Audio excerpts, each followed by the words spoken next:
반갑습니다. 이게 보니까 교회를 새로 리모델링 했다 그래서 딱 보니까 너무나 다른 거예요. 새로 건축한 줄 알았어요, 저는요.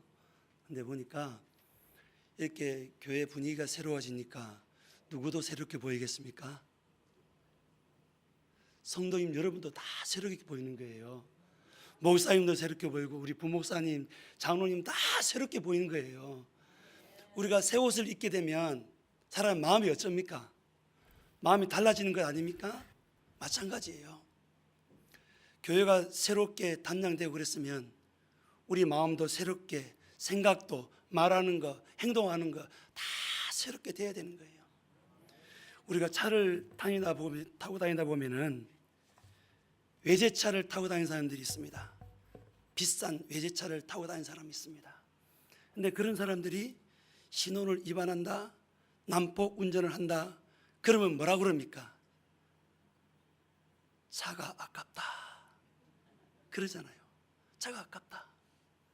근데 여러분들은 교회도 새롭게 리모델링하고 그랬으면 우리의 삶도 교회가 새롭게 된 것처럼 우리의 마음이나 생각이나 행동이나 모든 것을 다 새롭게 되시기를 주님의 이름으로 축복합니다.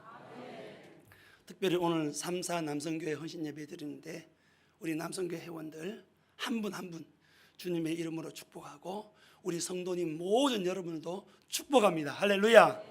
우리 옆 사람에게 은혜 받고 축복 받읍시다. 은혜 받고 축복 받읍시다. 할렐루야. 근데 보면요, 꼭 저희 교회도 그래요. 이렇게 합시다 그러면 꼭 안 한 사람이 있더라고요. 보니까 그런 사람은 제외됩니다. 우리가 설교 듣고 말씀을 받을 때도 아멘 하는 사람은 그 말씀이 자기의 말씀이 되고 그 말씀을 받음으로 자기 속에서 능력이 나타나가 될 줄로 믿습니다. 하나님의 역사는 말씀을 받고 믿을 때 나타나는 것입니다. 그러므로 여러분들 말씀 받을 때 아멘으로 화답해서 꼭 그 말씀이 여러분의 심령 속에 살아서 역사하는 말씀이 되기를 주님의 이름으로 축복합니다. 우리가 살다 보면은요 여러 가지 어려움을 많이 당하게 됩니다. 그런데 어려움을 당하게 되면 거기에는 분명한 이유가 있습니다. 오늘같이 여러분이 헌신 예배를 드리고 내가 직분을 받고 열심히 헌신하고 봉사하고 합니다. 내 모든 것을 아낌없이 다 바칩니다. 그런데도 보면은 일이 안 됩니다. 안 풀리는 거예요. 그런데 봉사도 안 하고 헌신도 안 하고 주일날 겨우 한 번만 교회 딱 나와서 예배 드리고 가고 그런 사람은 잘 되는 거예요. 네? 그러면 뭐가 문제입니까? 우리가 볼 때 누가 문제가 있습니까? 주일날 한 번 나온 사람이 문제가 있습니까?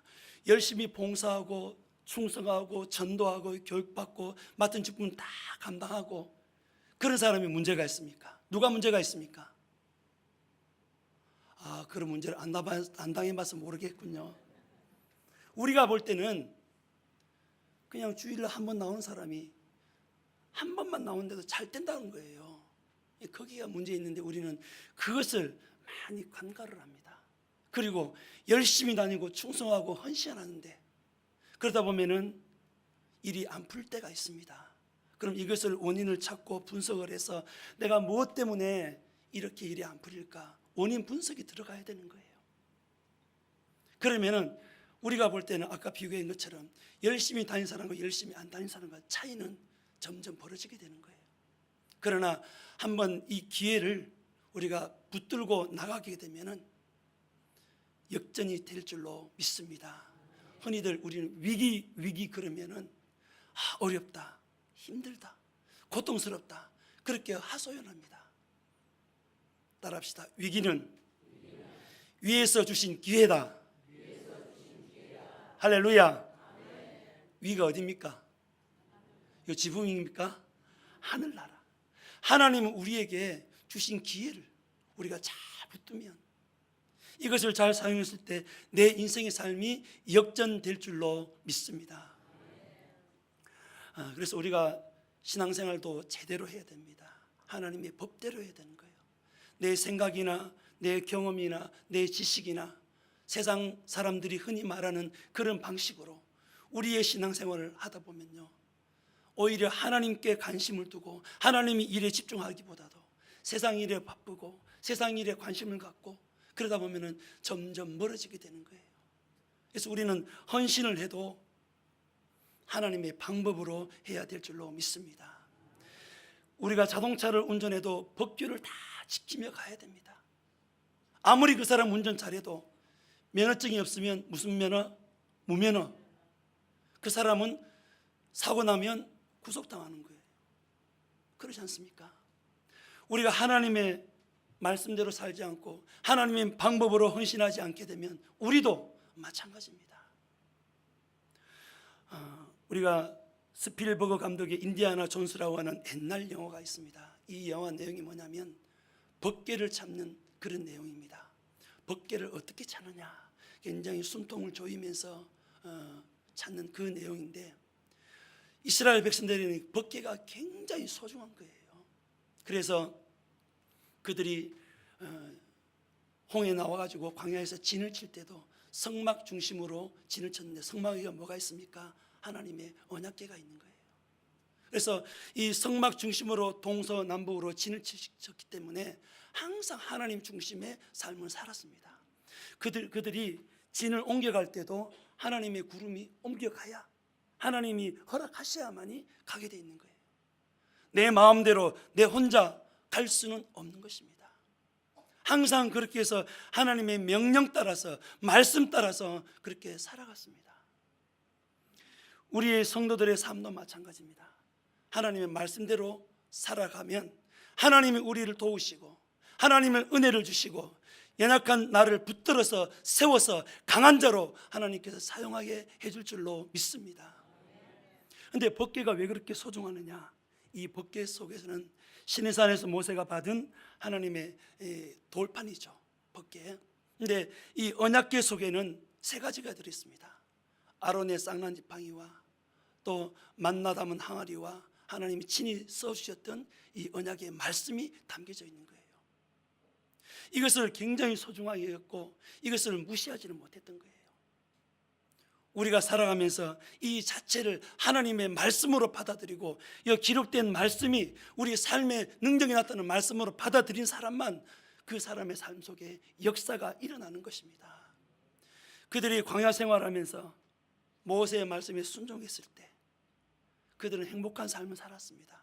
비록 광야의 삶이지만, 그러나 조금만 어려움을 당하고 고통을 당하고 그렇게 했을 때는 그들은 모세를 대적하고 원망했던 것이죠. 모세를 대적하고 원망했다는 것은 누구를 대적한 것입니까? 하나님을 원망하고 대적한 거예요. 그래서 하나님이 친히 그들을 개입하여서 치시는 것입니다. 왜일까? 하나님의 명령을 무시하고 말씀을 무시했기 때문에 결국은 그러한 일들이 벌어지고 말았던 것이죠. 우리의 인생의 삶 속에서도 신앙과 믿음으로 산다고 하면서도 때로는 한순간 실수하고 한순간 멀어져서 결국은 돌아오지 못하는 그런 인생을 살아가고 있는 그런 성도들이 많이 있습니다. 그들은 빨리 포기하고 돌아와서 하나님을 붙잡게 되면 그 인생이 다시금 회복하게 될 줄로 믿습니다. 세상 사람들은 세상 방법으로 살아갑니다. 우리 성도들은 세상 가운데 살면서도 세상 법으로 사는 것이 아니라 하나님의 방법으로 우리는 살아가야 되는 거예요. 내 힘으로, 내 지식으로, 내 능력을 살게 되면 안 되는 것입니다.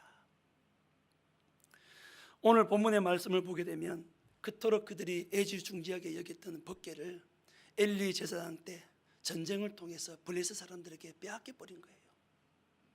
그래서 사무엘이나 또 사울 때나 이것을 찾아오려고 생각하지도 않았던 것이에요. 그러다 보니까 70년의 세월이 지나버린 것입니다.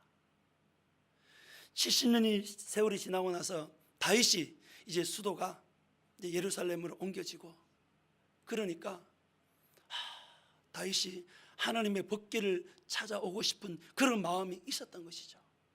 그래서 다 관료들을 다 모으고 백성들을 다 모으고 그렇게 해서 이 법궤를 들여오고자 노력하고 다 백성들과 함께 약속을 하고 이 법궤를 가져오게 된 것이죠.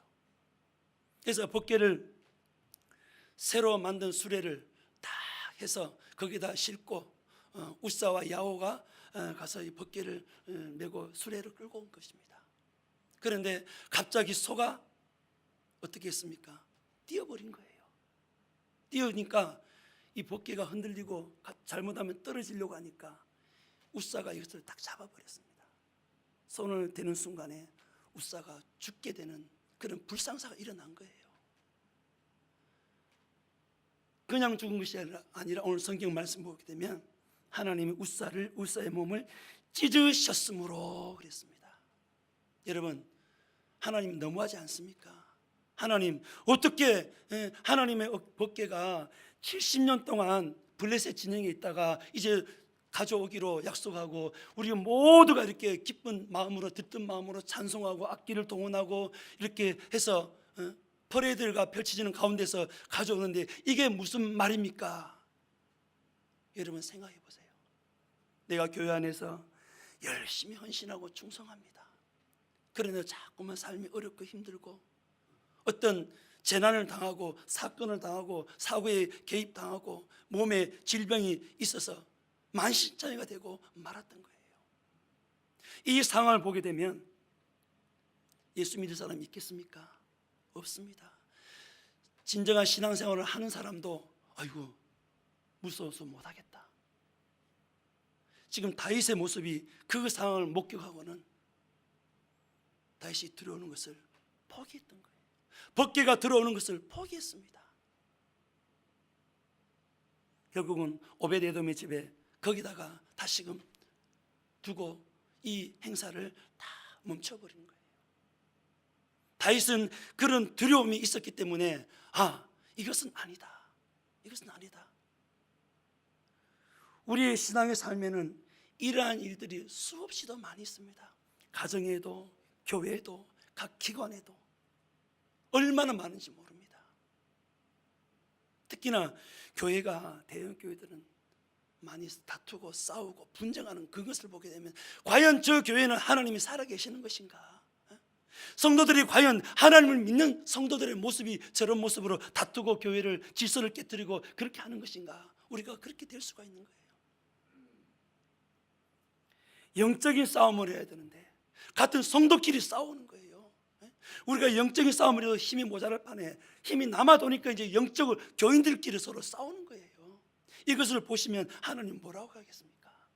이런 일들이 많이 일어나는 거예요. 특히나 이 법궤 같은 경우는 70년 동안 그냥 방치되어 있지 않습니까?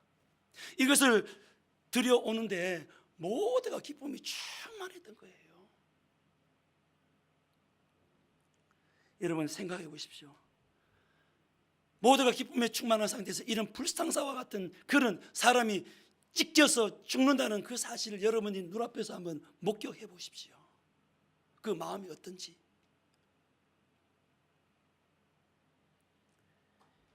이렇게 감격스러운 날에 이런 사건을 통해서 백성들이 다 두려움에 떨고 특히나 지도자 다윗이 어떻게 합니까? 이것을 포기해버리는 거예요. 포기하고.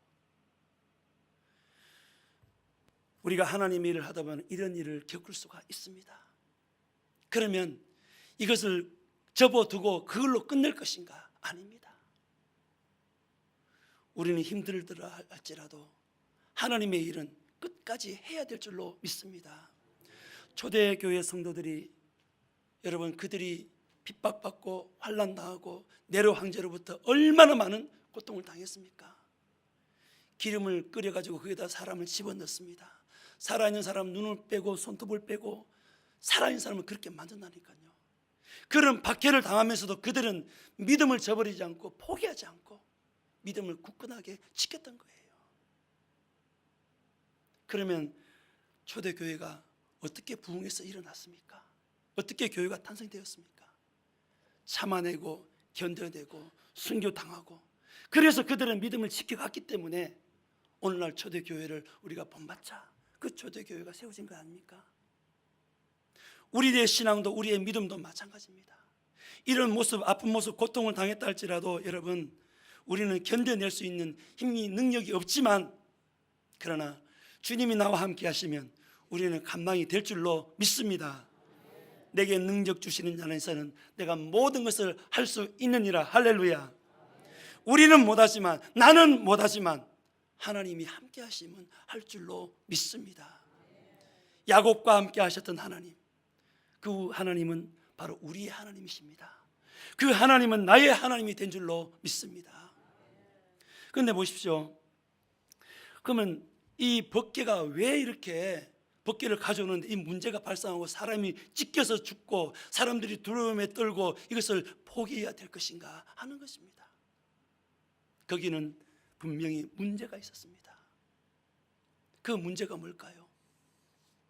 그 문제는 바로 법궤는 택감을 받고 그리고 지명된 사람이 메고 와야 되었던 것입니다. 그런데 다윗은 어떻게 했습니까? 수레를 새로 만들었습니다. 최고급의 수레를 만들었던 거예요. 요즘 같으면 멋진 차가 있지 않습니까? 거기에다가 다 이렇게 해가지고 싣고 오는 거예요. 최고급으로. 우리가 공원 나로도 가면은 우주센터가 있습니다. 거기에서 우주선을 거기서 조립을 해가지고 조립 현장에서 이제 발사대로 이동을 해야 됩니다. 그럼 이동을 해야 되면은 어떻게 아무런 차에다 실 수가 없어요. 무진동 차량. 그 차는 엄청나게 비쌉니다. 아마 요즘 같으면 아마 그런 차를 이용했을 거예요. 그런데 그때 당시에는 그런 차가 없었습니다. 근데 다윗은 하나님의 법궤를 들여오는 것만 생각했지 그 방법에 대해서는 전혀 생각지도 않았던 것입니다. 목적도 좋고 가치도 좋고 의미도 좋고 그렇습니다. 그렇지만 이것을 어떤 방법으로 들어올 것인가 그걸 생각지도 않았던 거예요. 왜냐하면 하나님께서 이 법궤는 민수기 4장 15절에 보게 되면 진영을 떠날 때에 아론과 그의 아들들이 성소와 성소의 모든 기구를 덮는 일을 마치거든 고핫 자손들이 와서 맬 것이니 그러나 성물은 만지지 말라. 그들이 죽으리라. 해막 물건 중에서 이것들을 고핫 자손이 맬 것이라. 할렐루야. 분명히 하나님이 명한 사람, 레위 자손 중에서 고핫 자손들, 그리고 분명히 어깨에다 맬 수 있도록 그렇게 해서 이것을 이동하게 했던 것입니다. 그런데 어떻게 했습니까? 다윗은 그것을 잊어버렸던 거예요. 우리가 하나님의 일을 하면서 몇 번이고 기도하고 심사숙고하고 또 돌아보고 그렇게 해서 우리는 일을 해야 됩니다. 그러나 내가 즉흥적으로 한다고 할지라도 안 되는 거예요. 내 생각이 앞서는 것입니다. 그러면 어떻게 되겠습니까? 문제가 일어나죠. 그런데 보니까 이 법궤는 레위 족속 중에서 고핫 자손이 매지 않으면 못 갑니다. 못 가요. 그런데 보세요. 이 고핫이라는 사람을 보게 되면 고핫은 명하지도 않은 사람입니다. 그냥 수레를 인도하는 사람이에요. 그런데 수레를 소가 끌고 가다가 뛰니까 떨어지려고 하니까 손을 딱 대는 순간 그렇게 죽은 거예요. 여러분, 하나님의 언약궤, 하나님의 모든 것들은 하나님께 고난이 있는 것이지 우리 마음대로 할 수가 없는 것입니다. 그래서 하나님은 성막 안의 모든 기물들을 제사장, 대제사장, 레위 자손, 고핫 자손 이렇게 딱 지명해서 지명한 사람들만 그 일을 하게 했던 것입니다. 이게 다윗의 착각이었던 것이요. 하나님이 원하시는 방법은 법궤를 구별된 자, 즉 레위 사람들이, 제사장들이나 그런 사람들이 메고 가야 했는데 그냥 수레에 싣고 갔던 거예요. 우리는 지금 그런 삶을 살고 있지 않는지, 하나님이 원하지 않는 방법으로 우리가 신앙생활을 하고 있지 않는지 우리 자신들을 돌아봐야 될 줄로 믿습니다. 왜 이렇게 했을까? 다윗이 쫓겨다니는 삶을 오래도록 했잖아요. 그러면서 블레셋 아기스 왕에 가서 미친 자 하면서 거기서 있었던 거예요. 근데 거기서 보니까 하나님의 법궤가 거기 있으면서 그들의 풍습대로 이 법궤를 수레에다 싣고 이동했는데 이 법궤가 있는 동안에 재앙이 내려버린 거예요. 재앙이. 자기들의 신전에 있는 신들이 넘어지고 깨트려지고 난리가 난 거예요. 그래서 재앙이 임하고 독종이 생기고, 그러니까 이것을 수레에다 싣고 결국은 다른 데로 옮겼던 것입니다. 다윗이 그때 보고 이 수레도 옮겨도 되겠구나 했던 것입니다. 여러분, 하나님의 언약궤는 세상적인 방법으로 사용하면 안 됩니다. 다윗은 그 세상적인 방법으로 사용했기 때문에 결국은 이런 재앙이 오게 된 것입니다. 세상적인 방법은 세상 사람들이 다 하니까 우리도 그렇게 합시다. 목사님, 우리도요, 저 사람들이 하니까 얼마나 좋습니까? 우리도 그렇게 합시다. 목사님께서, 아이고 목사님, 우린 그렇게 하면 안 됩니다. 세상은 그렇게 한다 할지라도 우린 그렇게 하면 안 됩니다. 아이고 목사님, 왜 그래 안 통합니까? 목사님 참, 그래갖고 어떻게 목회를 하겠습니까? 오히려 목사님을 자기가 앞서려고 하는 거예요. 그러다가 큰 코 다치죠. 그러다 이와 같은 사건을 경험할 수밖에 없는 것입니다. 그래서 사무엘상 6장 8절에 보게 되면, 여호와의 궤를 가져다가 수레에 싣고 석권제로 드릴 금으로 만든 물건들을 상자에 담아 궤 곁에 두고 그것을 내어 가게 하고, 그러니까 수레에 싣고 왔다는 거예요. 수레에.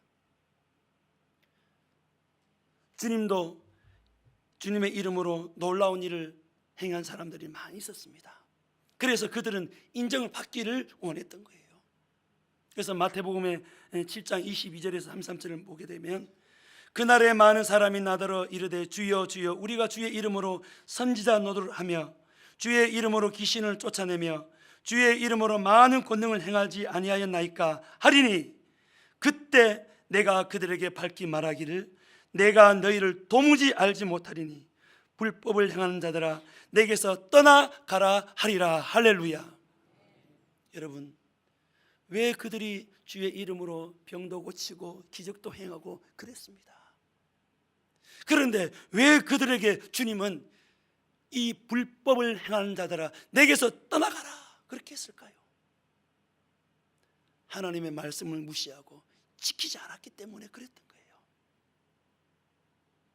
그 이후에 계속 말씀 내려보게 되면은, 그러므로 누구든지 나의 이 말을 듣고 행하는 자는 그 집을 반석 위에 지은 지혜로운 사람 같으리니 비가 내리고 창수가 나고 바람이 불어 그 집에 부딪히되 무너지지 아니하나니 이는 주초를 반석 위에 놓은 까닭이요 나의 이 말을 듣고 행하지 않은 자는 그 집을 모래 위에 지은 어리석은 사람 같으리니 비가 내리고 창수가 나고 바람이 불어 그 집이 부딪힘에 무너져 그 무너짐이 심하니라. 예수께서 이 말씀을 마치심에 무리들이 그의 가르침에 놀라니 이는 그 가르치시는 것이 권위 있는 자와 같고 그들의 서기관들과 같지 아니함이더라 그랬습니다. 이게 무슨 말입니까? 말씀을 듣고도 행하지 않았다는 거예요.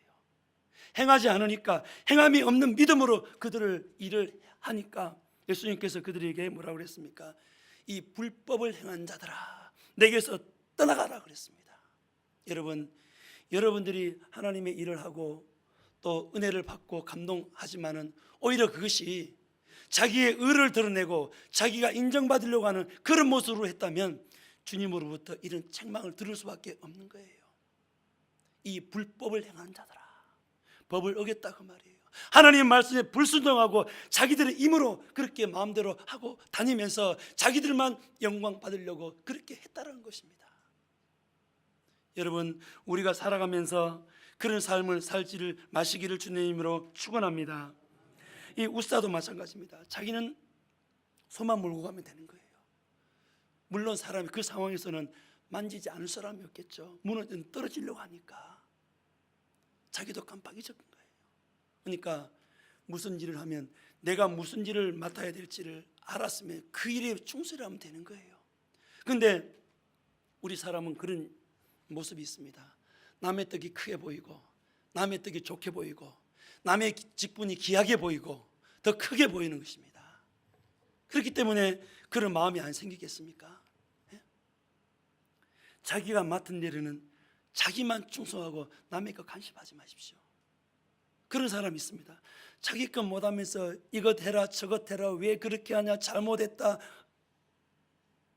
그런 사람 이 성교회는 없는 줄로 믿습니다. 네, 그래요. 우리가 일을 하게 되면 그렇습니다. 그래서 이 다윗은 이 법궤 때문에 얼마나 많은 고민, 이것을 다시금 옮겨가야 될지 말아야 될지 망설이고 있는 그런 가운데 있는 거예요. 그래도 하나님은 그것을 할 수 있도록 하나님 은혜를 주실 줄로 믿습니다. 우리가 어렵다, 힘든다, 안 된다, 못한다, 이런 이유 저런 이유 다 되면서 일을 안 하려고 합니다. 집사님, 이제 올해 연말에 다 가니까 내년에 아동부 교사도 봉사 좀 하십시오. 중고등부 봉사 좀 하십시오. 주방도 봉사 좀 하십시오. 그러면 아이고 예, 목사님 제가 해야죠. 그러면 얼마나 좋습니까? 목사님 문제가 없고 그냥 목사님이 그냥 시원해요. 목사님이 근데요 제가 바빠서요. 뭐가 바쁩니까? 우리 딸네 집에 가서 애기 손자 봐줘야 되고 뭐 돈 벌어야 되고 직장도 가야 되고 내가 주식도 해야 되고 증권도 투자해야 되고 바쁩니다. 그럼 목사님 머리가 얼마나 복잡하겠습니까? 이걸 해야 돼 말아야 돼, 임명을 시켜야 돼 말아야 돼, 얼마나 고민되겠습니까 목사님이. 예? 따라합시다. 나는 목사님을 근심하게 하지 않는다. 할렐루야. 그래야 되는 거예요. 예? 나중에 주님 오셔서 야 지금 때가 되니까 빨리 가자, 천국 갈 때가 됐다 그러면은 여러분들은 뭐라고 그러겠습니까? 아이고 예수님 나 지금요 지금 주식을 겁나게 많이 투자해 가지고요 주식이 지금 올라가니까 주식 좀 내가 이익 보면 올라갈게요 그러겠습니까? 지금 우리 손자 지금 봐야 되는데 손자 내가 안 보면 안 돼요, 큰일 나요 그러겠습니까? 그때는 어떻게 되겠습니까? 슬피 울며 이를 갈미 있으리라. 할렐루야. 이유가 없는 거예요. 주님이 오시면요 우리 상황 없습니다. 노아 때 그랬잖아요. 노아가 120년 동안의 방주를 지으면서 이곳저곳 다니면서 다 선포하고 다녔습니다. 그러니까 노아의 말을 들어준 사람 없습니다. 아무도 안 들어줬어요. 그래서 노아는 120년 동안을 준비했습니다. 그런데 120년 동안 다니면서 전도하고 이렇게 했지만 받아들인 사람이 없었던 거예요. 그러자 홍수가 났습니다. 여기저기서 날 살려달라고 노아 양반 나 좀 데리고 가라고 해도 소용이 없는 거예요. 다 홍수로 다 하나님 심판했잖아요. 그런 날이 오지 않을 거라고 여러분 생각합니까? 우리는 거기에 대한 경각심을 가지고 하나님께서 맡겨주신 이 직분에 대해서 하나님의 방법으로 우리는 감당해야 될 줄로 믿습니다. 내 생각, 내 방법이 아닌 거예요.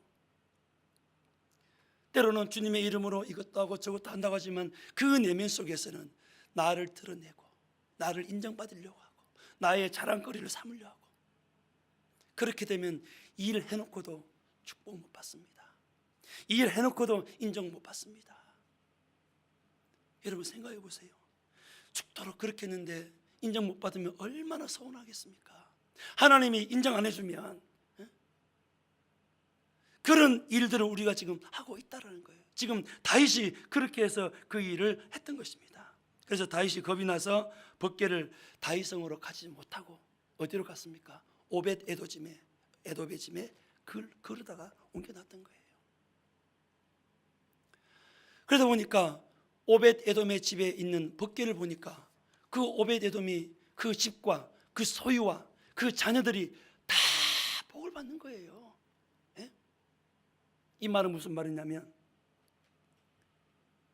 우리가 하나님의 방법으로 살지 않고 세상적인 방법으로 살다 보니까 꼬이는 일이 어찌 그리 많은지요. 안 됩니다. 신방 가서 집사님 이렇게 하면 안 됩니다. 이렇게 하면 주님이 굉장히 서운하게 생각합니다. 말씀대로 바로 하세요. 대답은 예 해놓고 딴 길로 가버리는 거예요. 딴 길로 가버려요. 그러니까 무슨 일이 잘 될 일이 있겠습니까? 없는 거예요. 하나님의 법궤는 어떻게 해야 되냐? 하나님의 방법으로 옮겨야 될 줄로 믿습니다. 하나님의 일은 하나님의 방법으로 우리가 해야 되는 것입니다. 이 헌신 예배도 하나님의 방법으로 헌신 예배를 드려야 되는 거예요. 1년에 여러분들 몇 번 헌신 예배를 드립니다. 각 기관마다 돌아가면서 헌신 예배를 드리는데 그 헌신 예배가 그냥 형식적으로 드리지 말라는 거예요. 여러분이 주일 예배도 드릴 때 형식적인 예배를 드리지 말라는 거예요. 오늘 내가 주일 지켰다 그런 의미를 가지고 예배 드리지 말라는 것입니다. 온전한 마음으로 하나님은 주일을 복되고 거룩하게 하셨기 때문에 그 하나님의 뜻에 합당한 예배를 드려야 되는 거예요. 예배 드릴 때도 미리 와가지고 딱 준비하고 기도하고 찬송 성경 딱 찾아놓고 주보도 딱 보고 오늘 대표 기도가 누군지 오늘 설교 제목이 뭔지 본문도 다 찾아놓고 기도합니다. 하나님, 오늘 찬송이 몇 장이고 설교 본문이 뭐고 이런데 하나님, 우리 목사님 설교하는 동안에 하나님의 역사가 임해서 그 말씀을 전할 때 하나님의 말씀이 되어서 우리 심령에 다 심겨지는 역사가 있게 해 주시옵소서 하고 열심히 기도합니다. 그리고 이제 예배 시작하기 전에 찬송 부르잖아요. 찬송 부를 때도 마음과 뜻과 정성을 다해서 불러야 되는 거예요. 저희 교회는 주일날 10시 50분부터 찬양해서 11시 30분까지 찬양을 합니다. 11시부터는 저가 같이 찬양합니다. 근데 보면요, 찬양을 손뼉치면서 기쁘게 부른 사람 얼굴 표정이 다른 거예요. 그런데 그냥 입만 뻥긋뻥긋하고 박수도 스펀지 박수만 치고 그런 사람은 여러분 말씀 들어도 은혜가 되겠습니까? 안 되는 거예요. 그것은 하나님의 방법이 아닙니다. 아이고, 내가 피곤하니까, 내가 어저께 야근해서, 내가 어저께 늦게까지 일을 해서, 내가 어제 친구들하고 개모임 갔다가 늦게 와서, 그건 다 세상입니다. 세상. 세상의 힘 소비 다 하고 기진맥진한 상태에서 그렇게 해서 예배 드리면 무슨 예배가 은혜가 되겠습니까, 여러분? 아무리 목사님 일주일 동안 설교를 준비하고 강단에서 메시지를 하나님 말씀을 선포한다 할지라도 그 말씀이 기회가 들어오겠습니까? 그러고 졸다가 불난 꿈을 꿨습니다. 누가 옆에서 불이 하니까 불 자다가 깨는 거예요. 졸다가. 얼마나 어처구니 없습니까? 그게 하나님의 방법이 아니다 그 말이에요. 하나님의 방법은 내가 최선을 다해야 됩니다. 내 뜻, 내 생각, 내 경험, 내 지식 다 내려놓고 하나님이 원하시는 대로 성경 말씀에 근거해서 그렇게 가야지 내가 살고 우리 교회가 살고 교회가 부흥하게 될 줄로 믿습니다. 이게 바로 뭐냐면, 그래서 하나님의 법궤는 하나님의 방법으로 옮겨져야 되는 거예요. 그래서 사무엘 6장 12절 15절을 보게 되면 어떤 사람이 다윗 왕이 이르되 여호와께서 하나님의 계로 말미암아 오벳 에돔의 집과 그의 모든 소유에 복을 주셨다 한지라 다윗이 가서 하나님의 계를 기쁨으로 메고 오벳 에돔의 집에서 다윗성으로 옮겨 갈세 그랬습니다. 오벳 에돔을 보니까 복을 받거든요. 여러분도 아마 그런 경우가 있을 거예요. 저 집이 굉장히 어려움을 당하던데 달라지네? 뭔가 이상하네? 보면서 맞아, 하나님 제 집에 복을 다시금 주셨구나. 이 고난을 견뎌내고 나니까 하나님이 축복해 주셨구나. 그것을 깨닫고 다시 회복해야 됩니다. 그래서 다른 사람의 모습 보면서 우리 자신의 모습을 거울이 돼야 되는 거예요. 내 모습 내가 봅니까 못 봅니까? 내 행동 내가 알 수 있어요 없어요? 모르잖아요. 그런데 남의 신앙생활, 다른 성도님들의 신앙생활하는 모습 속에서 때로는 안 좋은 일이 있거나 좋은 일이 있거나 그것을 내 거울로 삼아야 되는 거예요. 안 좋은 일이 있으면 무엇 때문에 안 좋았는지, 이 다윗처럼 웃사가 죽어가는 그런 일이 벌어지는 그런 상황 속에서 왜 저런 일이 벌어지는지를 분명히 원인을 분석해야 되는 것입니다. 교통사고가 나면은 누가 잘못했고 누가 잘했고 서로 잘했다고 하면은 잘못한 사람 한 사람 없는 거예요. 그래서 교통조사관이 나와서 현장 사진을 찍고 현장 검증을 하고 그래서 다 컴퓨터 시뮬레이션으로 해서 그래서 당신은 20%, 당신은 80% 이렇게 다 평가하는 거예요. 마찬가지입니다. 하나님의 방법대로 안 하고 우리의 생각대로 우리의 경험대로 한다고 된다면 어떻게 되겠습니까? 안 되는 거예요. 그래서 그 사람들의 모습 보니까 달라지더라는 거예요. 그래서 다윗이 오벳 에돔의 집에 있을 때 그 소유와 자녀와 가족과 다 모든 것이 복을 받는 모습을 보니까 다윗의 생각이 또 달라지더라고 말이에요. 이 하나님의 법궤를 다시금 우리가 드려오자. 그래서 이제는 사람의 방법, 세상의 생각이 아니라 하나님의 원하시는 방법으로 그렇게 해서 이 법궤를 가져오게 됐던 거예요. 그러니까 법궤가 들어온 동안에 막 사람들이 환호하고 기뻐하면서 마치 예수님께서 어린 나귀를 타고 예루살렘 성에 들어올 때 어떻게 했습니까? 사람들이 자기들의 겉옷을 깔고 그리고 종려나무 가지를 꺾다가 앞에서 서고 뒤에서 가고 막 흔들면서 예수님이 나귀가 입성하니까 어떻게 했습니까? 호산나 호산나 다윗의 자손이여 찬송하리로다 하고 막 환호했습니다. 지금 법궤가 그렇게 해서 정신을 차리고 하나님의 정식적인 법에 의해서 하나님의 방법으로 이 법궤를 정식적으로 가져오는 거예요. 그러니까 다윗이 기뻐하고 춤을 춥니다. 여러분, 왕이 춤을 춘다고 하면 생각해 보세요. 네? 우리 한국 사람은 이 민요풍에 다 그 혼이 담겨 있는 거예요. 그래서 어디 가다가도 풍악이 울리거나 막 나오면 어깨가 들썩들썩 하는 거예요. 네? 그런데 그 현장에 모인 그 감동, 그 느낌을 한번 생각해 보세요. 온 악기가 울려 퍼지게 되고 사람들이 기쁨과 환호의 소리로 법궤가 들어오니까 얼마나 감동했습니까? 그 자리에서 다윗이 춤을 췄다는 거예요. 저는 그것을 못 느꼈는데 제가 덕춘교회 교육전도자로서 4년 있다가 개척을 했는데 제가 처음 부임해가지고 갔을 때 성탄절 행사에 민요풍을 순서에 넣었습니다. 장구 치고 또 피아노하고 키보드 딱 맞추고 했어요. 장로님들이 나와서 춤을 추는 거예요. 장로님들이. 네, 장로님들이. 그런 모습 처음이었던 거예요. 왜? 기쁘니까. 여러분, 찬송 부를 때 기쁘면 나와서 춤을 추세요. 찬송 부르다가 눈물 나면 우세요. 이것을 억지로 참다 보니까 그냥 누가 볼까 말까 은혜 다 떨어져 버리는 거예요. 눈물을 흘려야 됩니다. 아멘. 그리고 감동받으면 아멘. 하나님, 이 찬송이 나의 고백입니다. 저 말씀이 내게 주시는 말씀입니다. 할렐루야. 그러면 은혜 안 되겠습니까, 여러분들? 예? 이게 바로 하나님께서 하나님의 방법으로 하니까 하나님이 감동을 주시는 거예요. 예? 우리 마음대로 해서 될 일은 아무것도 없는 것입니다. 그래서 로마서 12장 2절에 보게 되면 하나님의 선하시고 기뻐하시고 온전하신 뜻이 무엇인지를 분별하라고 말씀합니다. 하나님의 원하시는 뜻이 무엇이고 하나님 기뻐하는 뜻이 무엇일까? 우리는 그 방법에 의해서 우리가 맡겨진 사명을 다하고 헌신을 다할 때 하나님의 역사가 일어나게 될 줄로 믿습니다. 그래서 내 방법은 아닌 거예요. 내 방법은 다 내려놓아야 됩니다. 파인애플 스토리라고 하는 이 책이 있습니다. 이 책은 네덜란드 역에 있는 뉴기냐에서 7년 동안 걸쳐서 일어난 그 실화를 책에다가 기록해놨는데요. 한 선교사 부부가 선교 오지에 가서 선교를 합니다.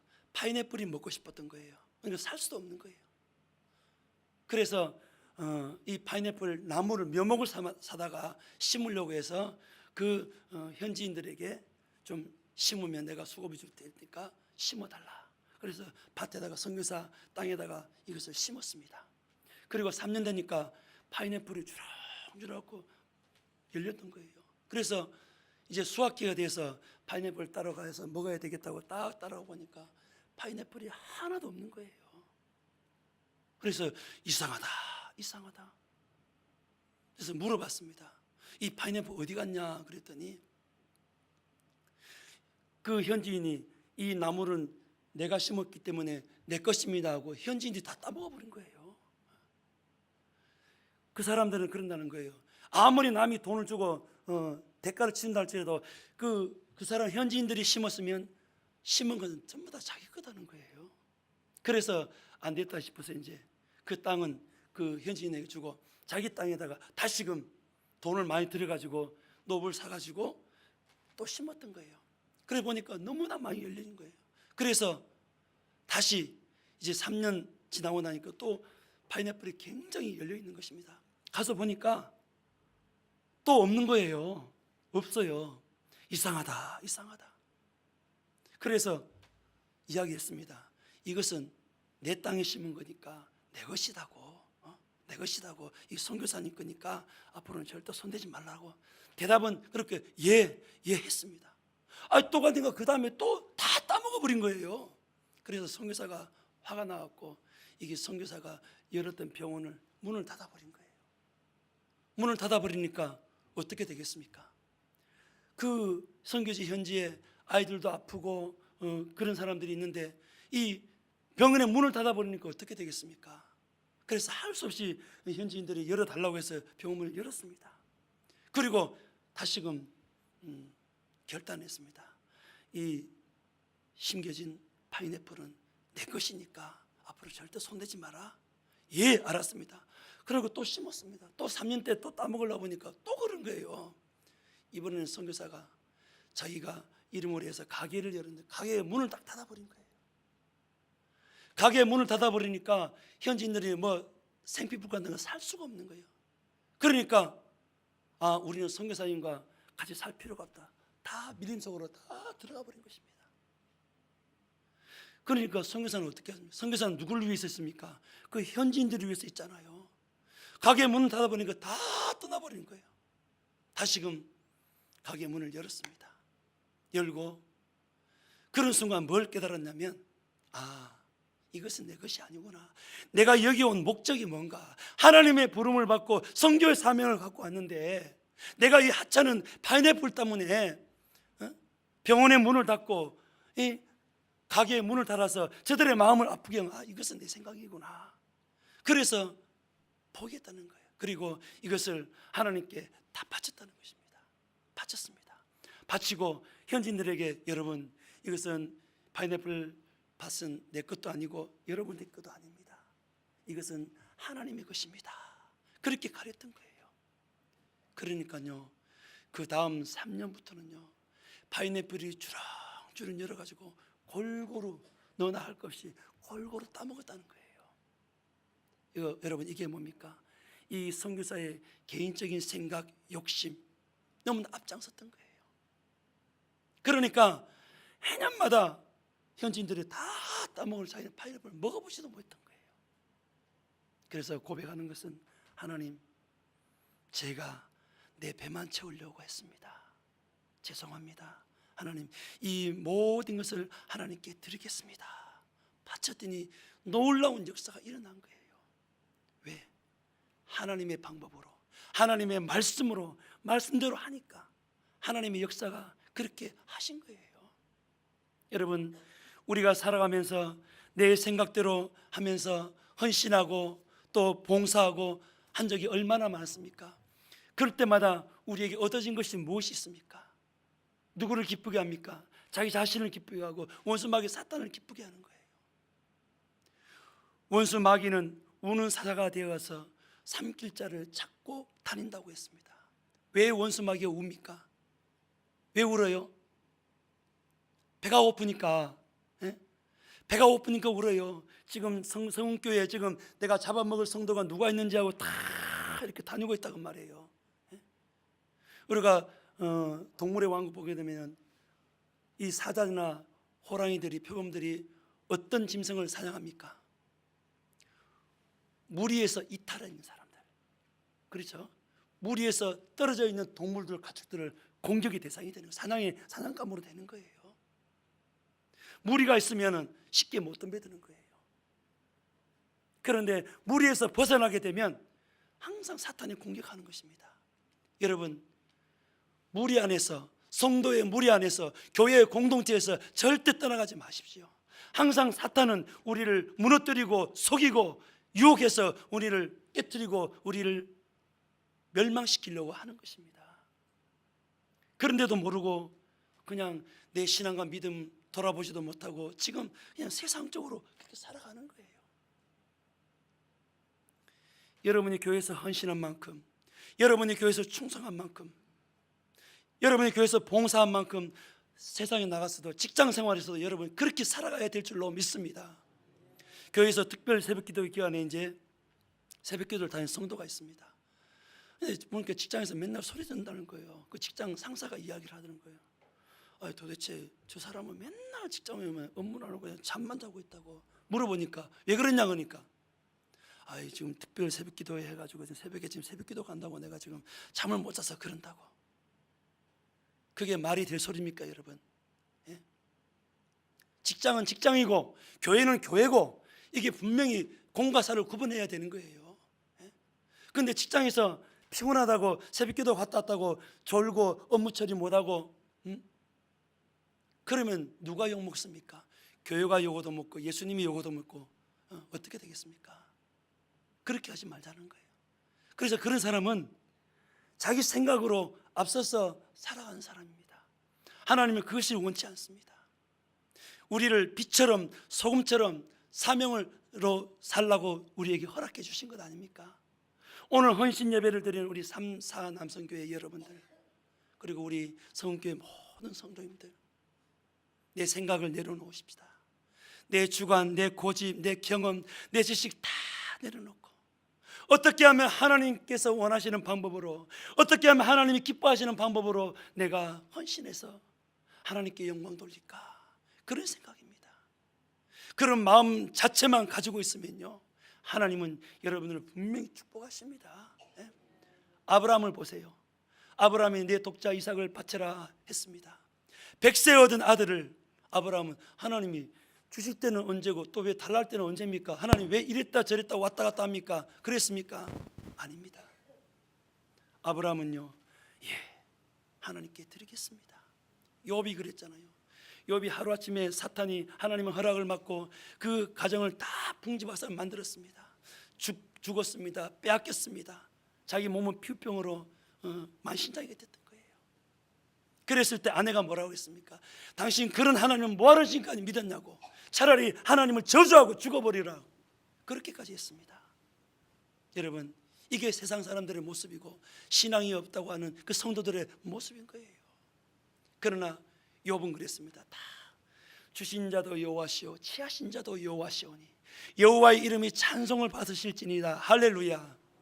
아브라함이 하나님이 주셨으니까 하나님이 달라 하시면 언제든지 드리겠습니다.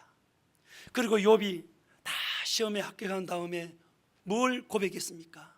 욥기 42장 5절에 뭐라고 그랬습니까? 내가 죽게 되어 눈으로 뵙기만 하셨더니 이제는 내가 눈으로 배우리라 그랬습니다. 귀로 듣기만 했던 하나님을 이제는 내가 내 삶 속에서 직접 경험했다는 거예요. 어떻게 보면 하나님께서 여러분에게 달라 요구할 때가 있을 것입니다. 달라고 하시면 하나님께 드리십시오. 드리십시오. 아나니아와 삽비라와 같은 그런 성도가 되지 말고 하나님이 드리라면 아낌없이 드리게 되면 하나님은 분명히 채워주십니다. 채워주시는 거예요. 그게 뭡니까? 하나님의 방법입니다. 하나님은 째째하신 분이 아닙니다. 없어서 우리에게 액을 구걸해서 달라고 하시는 그런 분이 아니십니다. 만물은 누가 창조하신 분입니까? 하나님이 창조하신 거예요. 우리의 모든 소유는 하나님의 손에 달려있는 것입니다. 아무리 내가 많은 축복을 받고 소유를 가지고 있다 할지라도 하나님이 해버리면 한순간인 거예요. 주변에서 저는 그런 것을 많이 봅니다. 하나님 말씀대로 안 살아가지고 하나님 법대로 살지 못해서 결국은 직장이고 자기 사업이고 다 부도맞고 만신창이가 돼서 알거지가 되는 그런 사람 봤습니다. 그러나 거기서 일어서는 사람을 봤어요. 하나님, 내가 잘못했습니다. 내가 내 욕심으로만 살았습니다. 하나님, 회개합니다. 용서해 주십시오. 그래서 용서하고 나니까 하나님이 다시금 모든 것을 회복해 주시더라는 거예요. 할렐루야. 우리 성교회 모든 성도님들이 신앙생활, 믿음생활을 내 생각대로 하지 말고 하나님의 방법으로, 하나님의 말씀대로 살면 하나님은 여러분들을 그냥 두시겠습니까? 놀랍도록 축복하십니다. 그런 복이 우리 성교회 모든 성도님들에게 임하기를 주님의 이름으로 축복합니다.